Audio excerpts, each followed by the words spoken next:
Hello friends, welcome to online study kingdom.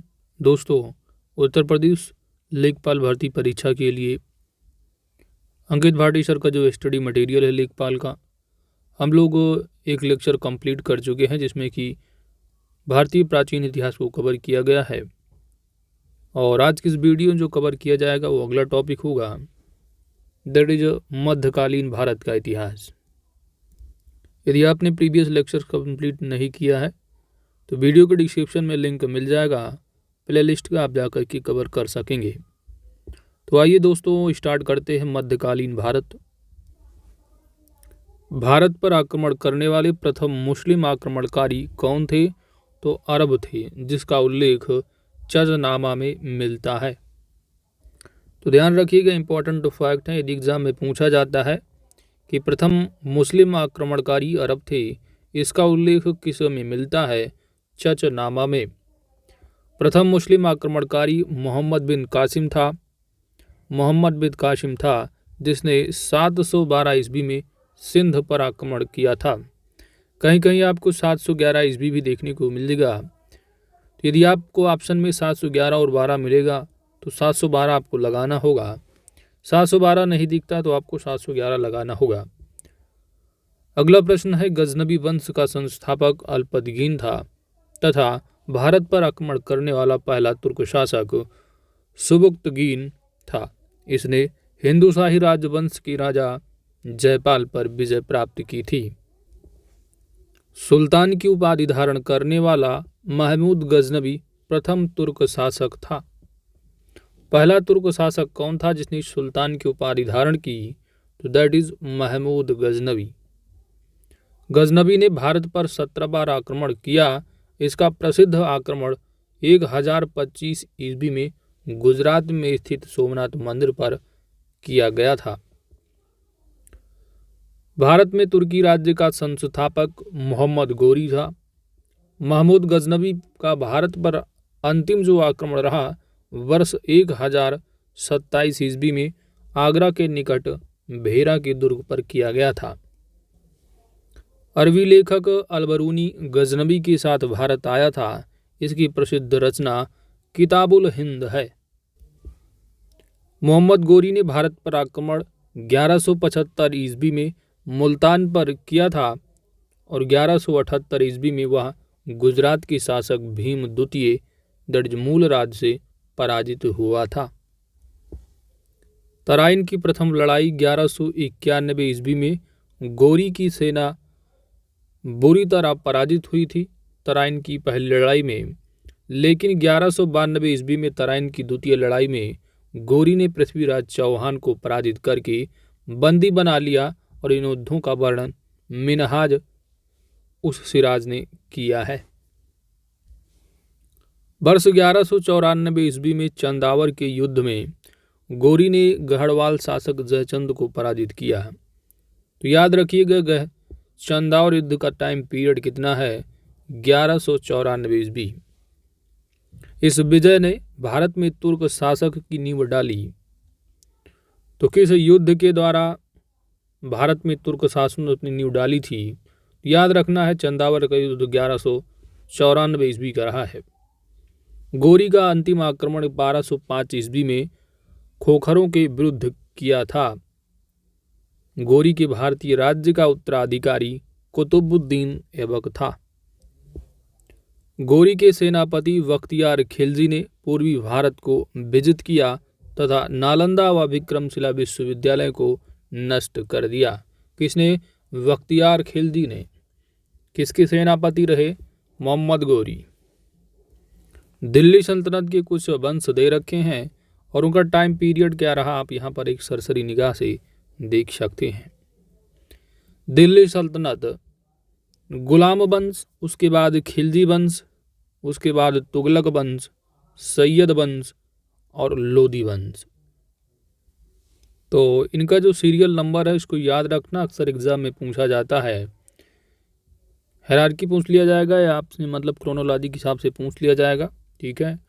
तो year भी याद आप देख सकते हैं, कभी कभी टाइम पीरियड पूछ लेता है, लेकिन ज़्यादातर आपको देखने के एग्जाम में जो मिलता है वह मिलान करने को मिलेगा, ठीक है।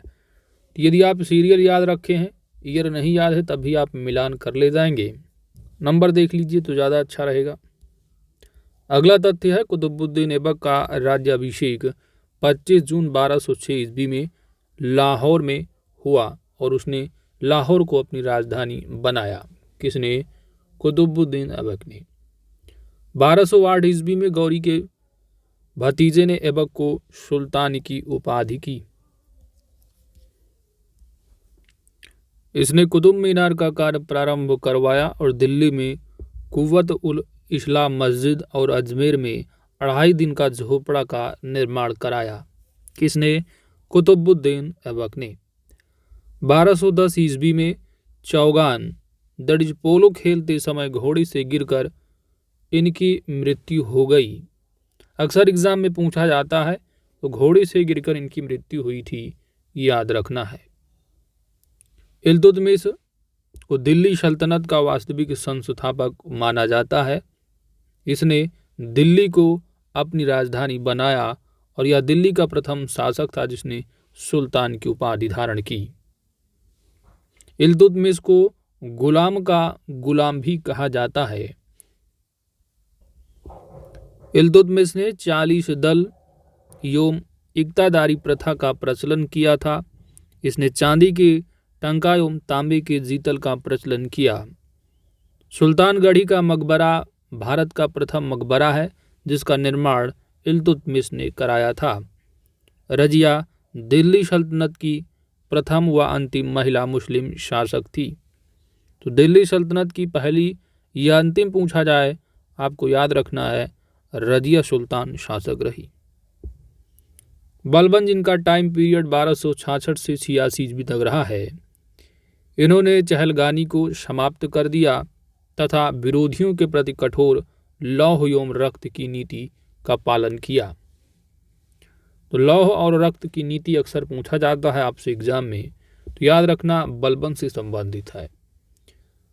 गुलाम वंश का अंतिम शासक कौन है? रामसुद्दीन क्यूमर्स था। खिलजी वंश का संस्थापक जलालुद्दीन फिरोज शाह खिलजी था। जलालुद्दीन के शासनकाल में ईरानी फकीर सीदी मौला को हाथी के पैरों तले कुचलवा दिया गया था।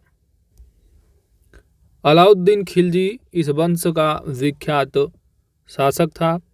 सिकंदर लोदी ने 1504 ईस्वी में आगरा शहर की स्थापना की तथा 1506 ईस्वी में अपनी राजधानी बनाई। अक्सर एग्जाम में पूछा जाता है आगरा की स्थापना किसने की थी? यह सिकंदर लोदी के द्वारा 1504 ईस्वी में करवाई गई थी, याद रखना है। सिकंदर लोदी गुलरूख के उपनाम से कविता लिखता था। इब्राहिम लोदी दिल्ली सल्तनत का अंतिम सुल्तान था। 1506 ईस्वी में पानीपत की प्रथम लड़ाई में बाबर से पराजय के साथ ही दिल्ली सल्तनत का अंत हो गया। खतौली के युद्ध में राणा सांगा ने इब्राहिम लोदी को पराजित किया था। इब्राहिम लोदी सल्तनत का एकमात्र सुल्तान था जिसकी मृत्यु युद्ध भूमि पर हुई थी। तो सल्तनत काल का एकमात्र सुल्तान कौन था जिसकी मृत्यु युद्ध भूमि पर हुई थी? तो वो था इब्राहिम लोदी। अगला चैप्टर है विजयनगर साम्राज्य की स्थापना। विजयनगर साम्राज्य की स्थापना हरिहर और बुक्का नामक दो भाइयों ने 1336 ईस्वी में की थी। विजयनगर साम्राज्य के वंश आप देख सकते हैं। सबसे पहला वंश संगम वंश रहा जिसका टाइम पीरियड 1366 से 1485 ईस्वी तक रहा। इसके बाद शालू वंश आते हैं, फिर तुलु वंश, इसके बाद अराबिड वंश। तो विजयनगर साम्राज्य की अंतिम वंश याद रखिएगा अराबिड वंश और पहला रहा संगम वंश। विजयनगर साम्राज्य की स्थापना हरिहर और बुक्का नामक दो भाइयों के द्वारा की गई थी। हरिहर संगम वंश का प्रथम शासक था और इसकी राजधानी अनेगोंडी थी। हरिहर द्वितीय ने विजयनगर हम्पी को अपनी दूसरा राजधानी बनाया था। तो याद रखिएगा दूसरी राजधानी किसको बनाया गया था? विजयनगर हम्पी को।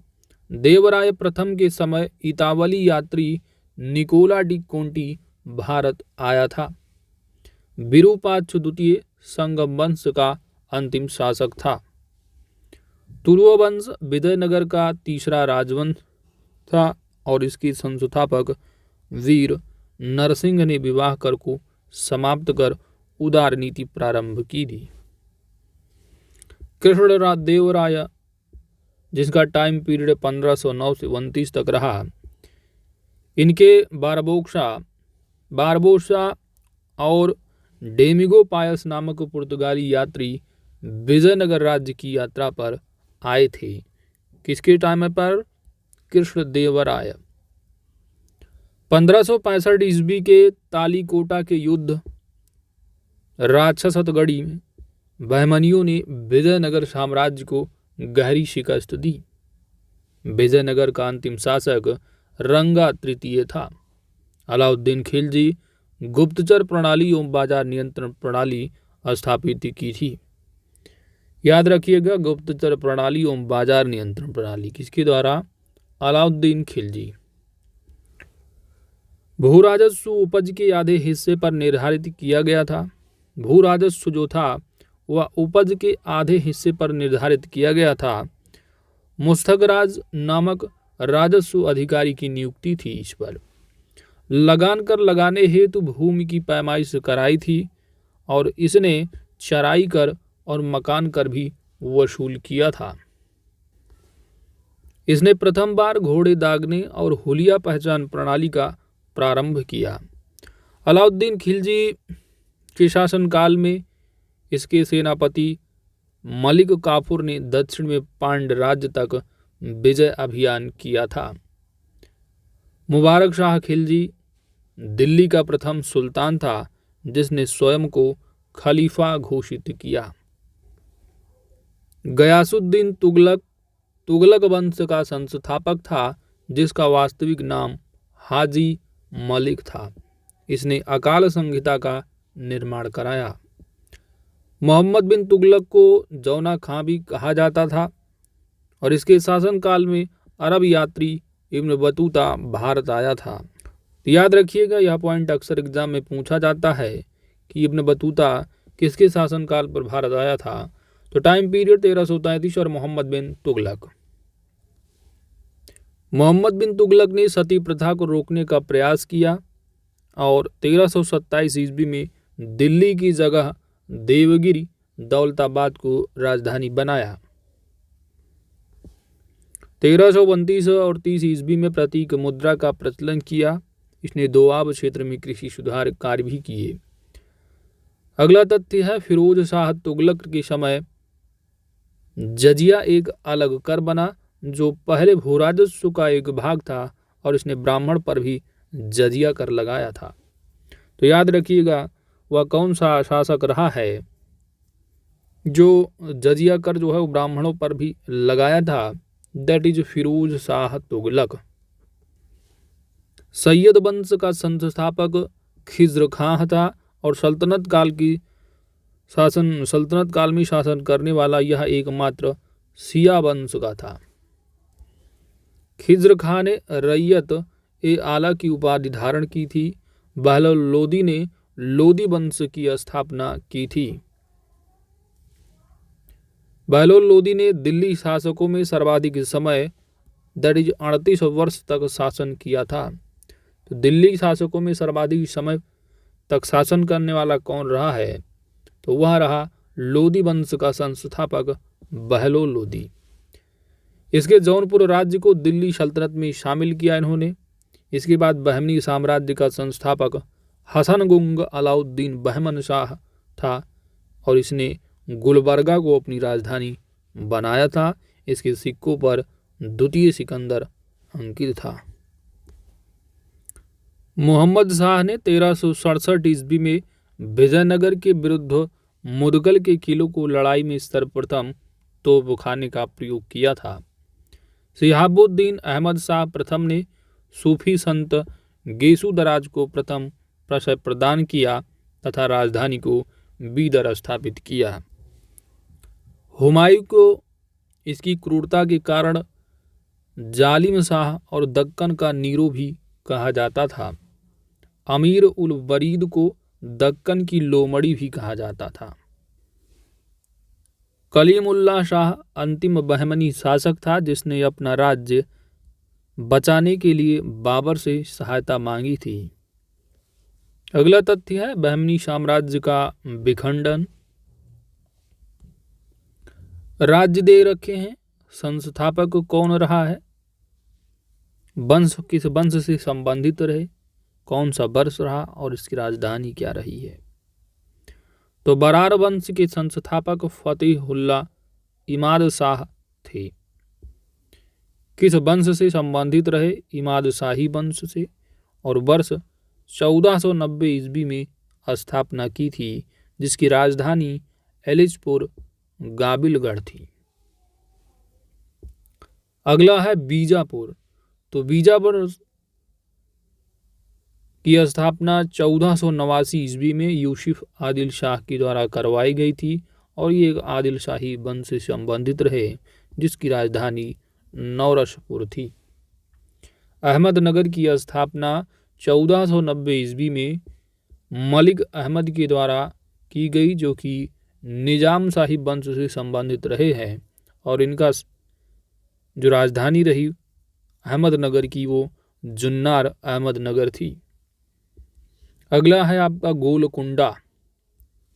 गोलकुंडा की स्थापना 1512 ईस्वी में किसके द्वारा, कुली कुतुब शाह के द्वारा की गई थी, जो कि कुतुब शाही राजवंश संबंधित रहे, और इसकी राजधानी गोलकुंडा की राजधानी गोलकुंडा थी। बीदर। बीदर की स्थापना 1526 ईस्वी में अमीर अली बरीद के द्वारा की गई, और ये बरीद शाही परिवार से वंश से संबंधित रहे, और इसकी स्थापना यानी बीदर की जो राजधानी रही वह बीदर ही थी। गोलकुंडा की गोलकुंडा, अहमदनगर की जुन्नार अहमदनगर, बीजापुर की गाभिलगढ़ नौरशपुर।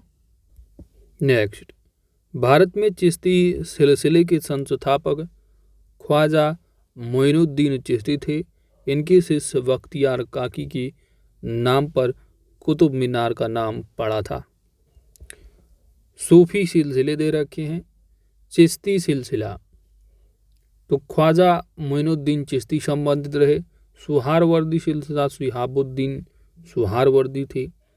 कादरिया सिलसिला से अब्दुल कादिर अल जिलानी संबंधित रहे, जबकि नक्शबंदी सिलसिला ख्वाजा मोहम्मद बकी बिल्लाह बेरंग रहे। बख्तियार काकी बाबा फरीद हजरत निजामुद्दीन औलिया नासिरुद्दीन चिरागे देहलावी चिश्ती सिलसिले से संबंधित थे।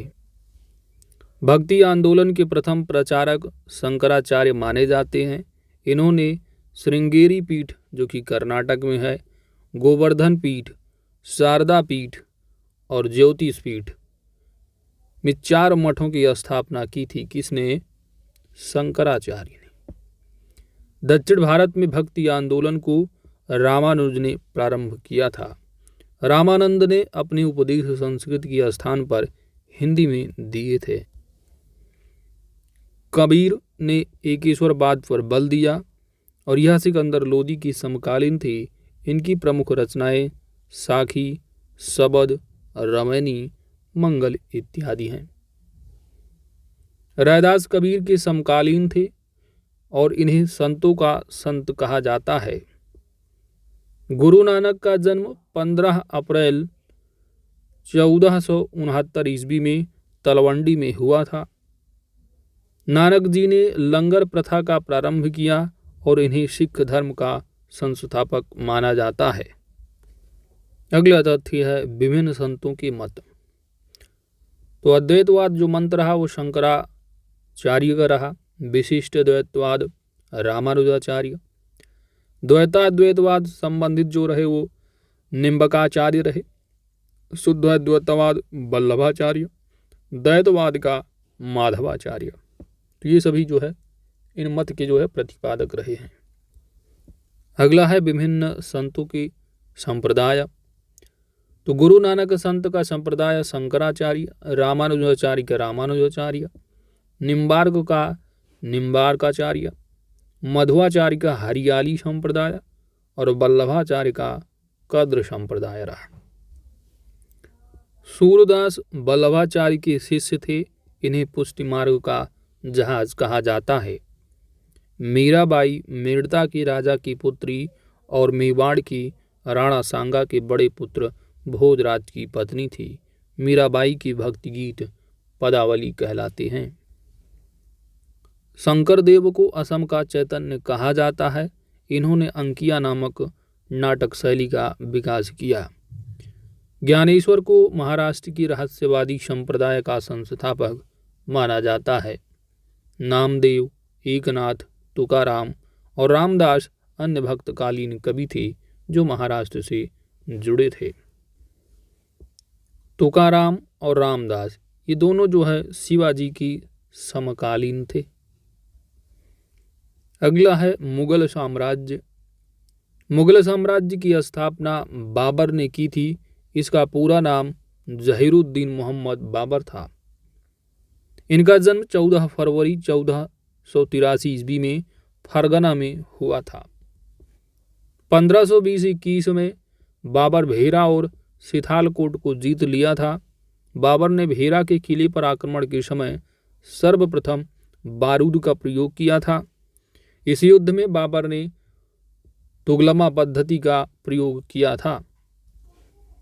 गज ए बाबरी नामक पैमाने का प्रयोग सड़क नापने के लिए किया था। गज ए बाबरी नामक पैमाना किसके लिए? सड़क नापने के लिए। बाबर द्वारा लड़े गए प्रमुख युद्ध है पानीपत का युद्ध 21 अप्रैल 1526, खानवा का युद्ध 16 मार्च 1527, चंदेरी का युद्ध 29 जनवरी 1528 और घाघरा का युद्ध 5 मई 1529 ईस्वी। शेर शाह सूरी के समय भूमि माप के लिए सिकंदरी गज का प्रयोग होता था। कालिंजर पर आक्रमण के समय उक्का नामक आग्नेय शस्त्र चलाते समय शेर शाह सूरी बुरी तरह घायल हो गए और 1545 ईस्वी में उनकी मृत्यु हो गई। शेर शाह सूरी 1540 ईस्वी में बेलग्राम कन्नौज के युद्ध में हुमायूं को हराने के बाद 67 साल की उम्र में दिल्ली की गद्दी पर बैठा। शेर शाह सूरी ने सासाराम बिहार में स्वयं का मकबरा बनवाया था। शेर शाह ने सिंधु नदी से लेकर बंगाल तक आने वाले ग्रांड ट्रंक रोड का निर्माण कराया था। हुमायूं 30 दिसंबर 1530 ईस्वी को दिल्ली का सम्राट बना। उसने दीन पनाह नामक नगर की स्थापना की थी। 29 जून 1539 ईस्वी को चौसा के युद्ध में बुरी तरह से पराजित हुआ। कन्नौज के युद्ध में पराजय के बाद हुमायूं अपनी जान बचाकर ईरान की तरफ पलायन कर गया।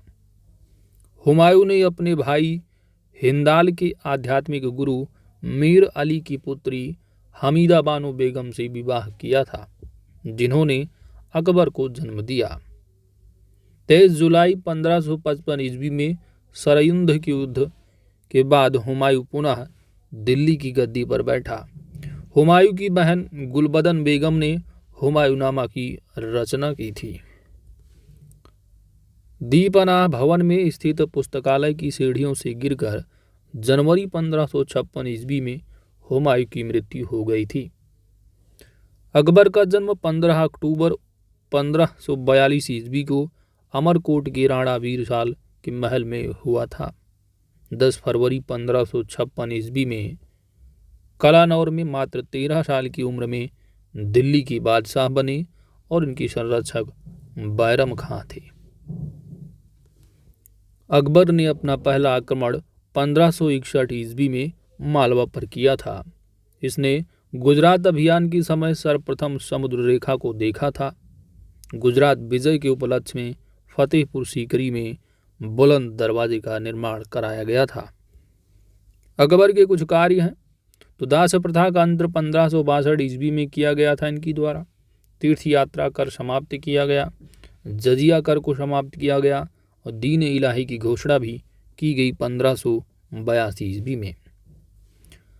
अकबर के समय टोडरमल द्वारा 1580 ईस्वी में दहसाला बंदोबस्त व्यवस्था लागू की गई थी।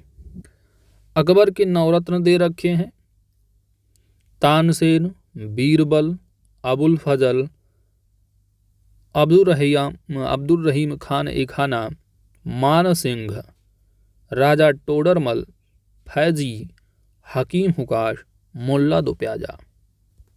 अकबर की मृत्यु 16 अक्टूबर 1605 ईस्वी में हो गई थी। 1605 ईस्वी में जहांगीर दिल्ली का शासक, दिल्ली का बादशाह बना और इसने अपनी आत्मकथा तुजुक ए जहांगीरी स्वयं लिखी। जहांगीर की दरबार 1608 ईस्वी में विलियम हॉकिंस इंग्लैंड के राजा जेम्स प्रथम का दूत बनकर सम्राट अकबर के नाम पत्र लेकर उपस्थित हुआ। इंग्लैंड के सम्राट ने सर टॉमस रो को अपना राजदूत बनाकर जहांगीर की दरबार में भेजा था। इनकी पत्नी नूरजहां थी, जिसका प्रशासन अत्यधिक प्रभाव था। प्रशासन पर इनकी पत्नी का क्या रहा? नूरजहां का अत्यधिक प्रभाव था। नूरजहां के पिता इतामादुद्दौला, माता अशमत बेगम और भाई आशफ खां। नूरजहां ने इत्र बनाने की कला का इजाद किया था। किसने? नूरजहां ने। जहांगीर ने निसार नामक सिक्के का प्रचलन करवाया था। जहांगीर द्वारा सिक्कों के 5वें गुरु अर्जुन देव को शहजादी खुसरो की सहायता करने के लिए फांसी दे दी थी। शाहजहां सन 1628 ईस्वी में दिल्ली की राज सिंहासन पर बैठा और इसके काल का स्थापत्य कला का स्वर्ण युग माना जाता है। मयूर सिंहासन का निर्माण शाहजहां ने कराया था। इसके दरबार में चित्रकार मोहम्मद फकीर और मीर हासिम थे। शाहजहां ने दिल्ली में शाहजहानाबाद नगर की स्थापना की और अपनी राजधानी आगरा से दिल्ली स्थानांतरित किया। शाहजहां द्वारा आगरा में मोती मस्जिद एवं दिल्ली में जामा मस्जिद व लाल किले का निर्माण कराया गया। अपनी बेगम मुमताज महल की याद में आगरा में ताजमहल का निर्माण भी करवाया। शाहजहां के 4 पुत्र थे: दारा शिकोह, शाह शुजा, औरंगजेब व मुराद। दारा शिकोह ने उपनिषदों का फारसी में अनुवाद किया। याद रखिएगा, उपनिषदों का फारसी में अनुवाद किसने किया था? दारा शिकोह। शाहजहां द्वारा 1636-37 ईस्वी में सिजदा प्रथा के स्थान पर चहार तस्लीम प्रथा आरंभ की। औरंगजेब का जन्म 3 अक्टूबर 1618 ईस्वी में उज्जैन के निकट दोहद नामक स्थान पर हुआ था। वह 1658 ईस्वी में आलमगीर के नाम से सिंहासन पर बैठा। इसने उलेमा वर्ग की सलाह पर इस्लामी परंपरा के अनुसार शासन किया। अपने चारित्रिक गुणों के कारण औरंगजेब को जिंदा पीर, किसको? जिंदा पीर, किसे? औरंगजेब को कहा जाता था। इसने 1663 ईस्वी में सती प्रथा पर प्रतिबंध लगाया, हिंदुओं पर तीर्थ यात्रा कर और 1699 ईस्वी में जजिया कर को पुनः लागू कर दिया था।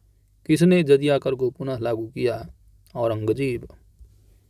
औरंगजेब ने 1679 ईस्वी में औरंगाबाद में अपनी बेगम रबिया बेगम याद में बीबी का मकबरा बनवाया था। औरंगजेब ने बाजीपुर और गोलकुंडा को मुगल साम्राज्य में मिलाया।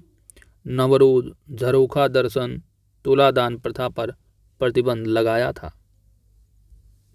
औरंगजेब की मृत्यु 20 फरवरी 1707 ईस्वी में हुई थी। मुगल काल गुजरात विदेशी वस्तुओं का प्रवेश द्वार था। वहां से उत्तर भारत को सूती और रेशमी वस्त्र पटोला निर्यात होता था। अस्थायी सेना होती थी जिसे नगद वेतन प्राप्त किया जाता था।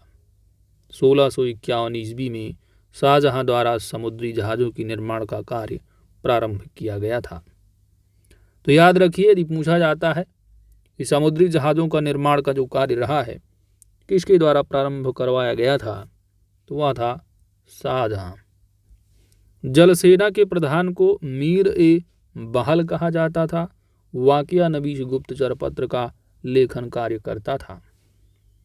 मीर आतिश शाही तोपखाने का प्रधान होता था। हुमायूं के मकबरे का निर्माण हमीदा बानो बेगम ने करवाया था। ताजमहल का डिजाइन उस्ताद अहमद लाहौरी ने बनाया था। किसने बनाया था ताजमहल का डिजाइन? उस्ताद अहमद लाहौरी। शाहजहां ने उसे नादिर उल हसन की उपाधि दी थी। दसावन और बसावन अकबर के दरबार के प्रमुख चित्रकार थे।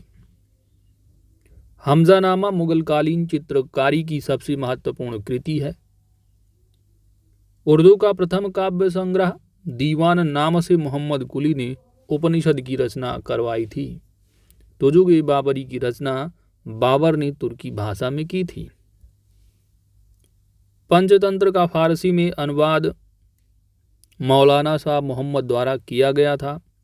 पादशाहनामा की रचना मोहम्मद अमीन ने की थी। अकबरनामा दर्ज आईन अकबरी अबुल फजल द्वारा लिखा गया था। तानसेन ने रुद्रबीड़ा नामक वाद्य यंत्र की खोज की थी और यह ग्वालियर से संबंधित थे। औरंगजेब स्वयं एक कुशल वीणा वादक था। मोहम्मद रिजा खां को उत्तर भारत में आधुनिक संगीत का अग्रदूत माना जाता है। नेक्स्ट चैप्टर मराठों का उदय। मराठों का मूल क्षेत्र पश्चिम महाराष्ट्र तथा कोंकण था। मराठा साम्राज्य का संस्थापक शिवाजी थे। इनका जन्म 6 अप्रैल 1627 ईस्वी में शिवनेर दुर्ग में हुआ था। इनके पिता का नाम शाहजी भोंसले, माता का नाम जीजाबाई था। शाहजी भोंसले की दूसरी पत्नी का नाम तुकाबाई था। शाहजी ने पूना की जागीर अपनी उपेक्षित पत्नी जीजाबाई और शिवाजी के जिस्म में छोड़ दी थी। 1545-46 ईस्वी में शिवाजी ने रायगढ़, कोंडाना और तोरण के पहाड़ी किलों को जीत लिया था। 1656 ईस्वी में शिवाजी ने मराठा सरदार चंद्रराव मौर्य से जाबली का राज्य जीत लिया और रायगढ़ को अपनी राजधानी बनाया। शिवाजी ने बीजापुर के सरदार सेनापति अफजल खां को पराजित किया। शाइस्ता खां मुगल के सेनापति शिवाजी के खिलाफ असफल रहा।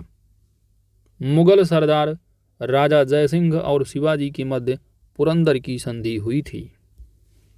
14 जून 1674 ईस्वी में शिवाजी ने गंगा भट्ट नामक विद्वान से अपना राज्याभिषेक कराया था और छत्रपति की उपाधि धारण की। 12 अप्रैल 1680 ईस्वी में शिवाजी की मृत्यु हो गई। शासन का वास्तविक संचालन अष्टप्रधान द्वारा होता था और अष्टप्रधान की सदस्य अस्थायी और मानसिक न होकर राजा की इच्छा पर निर्भर थे। इन अधिकारियों को नगद वेतन प्रदान किया जाता था और सबसे महत्वपूर्ण वित्तीय व्यवस्था संभालने वाला पेशवा और सर-ए-नौबत जो कि सेनापति था। मराठा साम्राज्य के निकटवर्ती क्षेत्रों पर चौथ नामक कर लगाकर अपनी आय में वृद्धि की। तो आइए कुछ और विदेशी वृत्तांत को कवर करने के बाद आपका जो मध्यकालीन भारत का इतिहास वो कंप्लीट होगा और अगला जो लेक्चर होगा वह आधुनिक भारत का होगा, जो कि काफ़ी इम्पोर्टेंट, यहीं से ज़्यादा प्रश्न आपको देखने को मिलेंगे। विदेशी वृत्तांत। अलबरूनी का जन्म 973 ईस्वी में ख्वारिज्म में हुआ था और इसने अपनी कृति किताब उल हिंद में धर्म, दर्शन, त्यौहार, खगोल विज्ञान, रीति रिवाज, प्रथाओं, सामाजिक जीवन, मापतौल, मूर्ति कला, कानून आदि का विस्तृत वर्णन किया है, जो 80 अध्यायों में विभक्त है। इब्न बतूता का जन्म मोरक्को में हुआ था और मोहम्मद बिन तुगलक ने इसे दिल्ली का काजी नियुक्त किया था। इब्न बतूता ने रेहेला नामक कृति की रचना की थी। मोहम्मद बिन तुगलक ने 1342 ईस्वी में मंगोल शासक के पास सुल्तान के दूत के रूप में भेजा। इब्न बतूता के अनुसार दिल्ली भारत का सबसे बड़ा शहर था। अधिकांश नगरों में एक मंदिर और एक मस्जिद होते थे। बर्नियर शाहजहां के समय भारत आया था। इसने ट्रैवल इन मुगल एम्पायर नामक पुस्तक लिखी थी। इसके अनुसार भारत की 15% आबादी नगरों में रहती थी। सुलेमान एक अरब यात्री था। बलहर भारत का सर्वश्रेष्ठ राजा है और सभी राजा बलहर के सामने सिर झुकाते हैं। मार्को पोलो वेनिस निवासी था। इसे मध्यकालीन यात्रियों का राजकुमार कहा जाता है। मार्को पोलो ने मालाबार का उल्लेख किया है, जो अपनी मोतियों के लिए प्रसिद्ध था। इसने काकतीय वंश की शासिका रुद्रमा देवी का भी उल्लेख किया है। बारबोसा पुर्तगाल का रहने वाला था। कृष्णदेव राय के समय विजयनगर साम्राज्य में आया था और इसने विजयनगर साम्राज्य में सती प्रथा का वर्णन किया। ट्रेवेनियर एक फ्रांसीसी यात्री था और जो कि शाहजहां और औरंगजेब के समय मुगल साम्राज्य में आया था। तो दोस्तों, इसी के साथ आपका टू द पॉइंट जो नोट रहा है मध्यकालीन भारत का, वह कंप्लीट हो जाता था। और अगला जो आपका लेक्चर होगा वह आधुनिक भारत पर होगा। और आधुनिक भारत कंप्लीट होने के बाद भारतीय इतिहास से जो संबंधित प्रश्नोत्तरी दे रखा है उसको एक वीडियो में कवर करवा दिया जाएगा। Thanks for watching.